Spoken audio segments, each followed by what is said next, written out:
En cosa d'una estona, la gent va respondre massivament a la crida.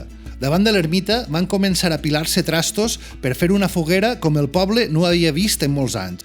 I com que prompte va començar a haver massa material per a una de sola, n'apilaren també al llarg del camí per a la ronda de les antigues muralles per fer unes quantes fogueres més. El mateix passà amb la vidriella. Quan la del carro de Pepetón es va acabar, en poc temps més i més veïns es presentaren amb els seus propis, recollits als barrancs i partides del terme més properes al centre urbà, fins que tothom que va voler participar va tindre la seva pròpia corona de Sant Joan. Sobraren les faves i carxofes per torrar.